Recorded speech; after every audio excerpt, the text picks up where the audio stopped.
आकाशवाणी पटना से प्रस्तुत है समाचार ध्वनि चित्र।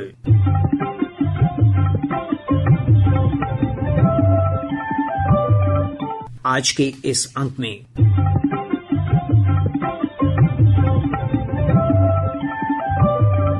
लोक आस्था के महापर्व छठ की धूम।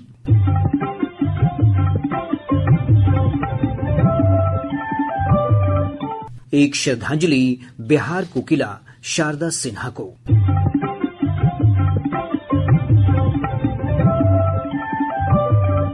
और राष्ट्रीय एकता दिवस पर प्रधानमंत्री का संबोधन।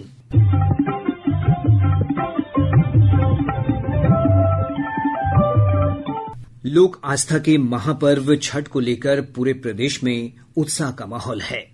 आज खरना का अनुष्ठान किया जा रहा है। एक रिपोर्ट।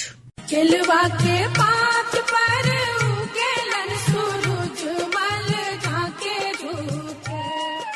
लोक आस्था के 4 दिवसीय महापर्व छठ के दूसरे दिन आज व्रती खरना का अनुष्ठान कर रहे हैं। शाम होते व्रतियों ने भगवान भास्कर को भोग लगाया और प्रसाद ग्रहण किया। इसके बाद छठ व्रतियों का 36 घंटे का निर्जला व्रत शुरू हो गया है। कल अस्ताचलगामी सूर्य को पहला अर्घ्य अर्पित किया जाएगा। शुक्रवार को उगते हुए सूर्य को अर्घ्य अर्पित करने के साथ ही इस महापर्व का समापन होगा। छठ को लेकर राजधानी पटना समेत प्रदेश भर में माहौल भक्तिमय हो गया है। छठ गीतों से पूरा वातावरण गुंजायमान है। जिला मुख्यालयों से हमारे संवाददाताओं ने बताया कि छठ घाटों पर श्रद्धालुओं के लिए हर आवश्यक सुविधाएं उपलब्ध कराई गई हैं। साथ ही छठ घाटों पर पुलिस बल और आपदा मोचन बल की टीमें भी तैनात की गई हैं। इस बार पटना में 102 गंगा घाटों के अलावा 63 तालाबों और 45 पार्कों में अर्घ्य देने की व्यवस्था की गई है। इधर औरंगाबाद में देव स्थित सूर्य मंदिर परिसर में लाखों की संख्या में श्रद्धालु छठ पर्व करने के लिए जुटे हैं। वहीं पटना जिले में पाट स्थित पुण्यार्क मंदिर, मसौढ़ी अनुमंडल स्थित सूर्य मंदिर, दुल्हिन बाजार के उलार्क, शेखपुरा के तेउस सूर्य मंदिर, बक्सर के रामरेखा घाट, नवादा जिले के हंडिया सूर्य मंदिर, गया में दक्षिणार्क सूर्य देवालय और नालंदा जिले के पड़गांव के पालार्क तथा औंगारी गांव स्थित अंगार्क सूर्य मंदिर में आसपास के व्रतियों सहित अन्य राज्यों से भी बड़ी संख्या में छठ व्रती पहुंचे हैं।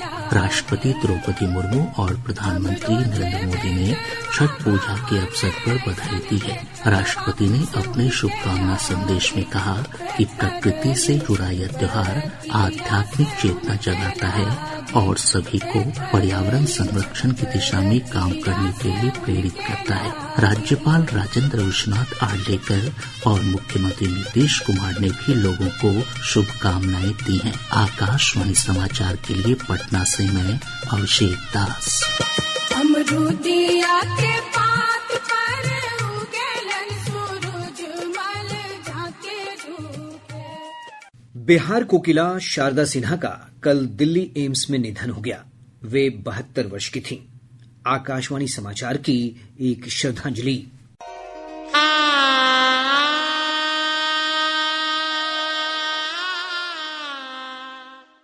एक आवाज जिसने मैथिली, भोजपुरी और मगही गीतों के माध्यम से हमारी सांस्कृतिक चेतना को संजीवनी दी, अब मौन हो गई है। बिहार कोकिला शारदा सिन्हा का नहीं रहना बिहारी अस्मिता की एक धरोहर के टूटने के जैसा है। जिस छठ के गीतों ने शारदा जी को एक पहचान दी, उसी छठ महापर्व के पहले दिन नहाए खाए को उनका निधन छठी मैया के भी उनसे अनुराग को दिखाता है। जब तक इस धरा पर छठ पर्व होता रहेगा, तब तक शारदा सिन्हा जी की आवाज गूंजती रहेगी। कौन खेत जनमल धान सुधान हो, कौन खेत डट हर पान। ए माई कौन कोकिली हले जन्म रे, सूरज देव उठा सूरज भइले बिहान। 1 अक्टूबर 1952 को सुपौल जिले के हुलास गांव में जन्मी शारदा सिन्हा ने अपनी आवाज की बदौलत विशिष्ट पहचान बनाई। एक ऐसी आवाज जिसमें सामूहिकता का बोध था। लोक गायकी के साथ साथ उनके गाए फिल्मी गाने भी लोगों के जहन में रचे बसे हैं। कहे तो से सजना, कहे तो से सजना, ये तोहरी सजनिया, पग पग लिए जाऊं तोहरे पलैया में, पग पग लिए जाऊं तोहरी पलैया। पद्मश्री और पद्म भूषण से सम्मानित शारदा सिन्हा भारतीय सांस्कृतिक परंपराओं की राजदूत। शादी विवाह के समारोह उनके गाए गीतों के बिना आज भी अधूरे हैं। दुल्हा सिंदूर लियो हाथ, सोन सुपारी के साथ सीता उघारी लियो मांग सिंदूर लैला। रघुवर सिर पर शोभे मोर, सीता सब दिन पूजत गौर। सीता उघारी लियो मांग सिंदूर लैला। शारदा सिन्हा का जाना एक अपूरणीय क्षति है।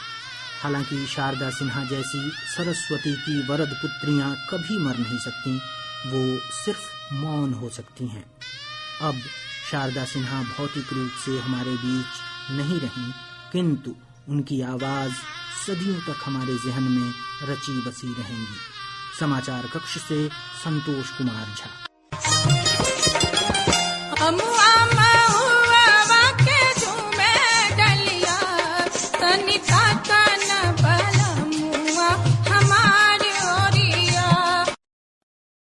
भारत के पहले गृह मंत्री लौह पुरुष सरदार वल्लभ भाई पटेल की जयंती राष्ट्रीय एकता दिवस के रूप में मनाई गई। इस अवसर पर गुजरात के केवड़िया में आयोजित एक कार्यक्रम में प्रधानमंत्री नरेंद्र मोदी ने कहा कि भारत एक राष्ट्र एक नागरिक संहिता की ओर बढ़ रहा है।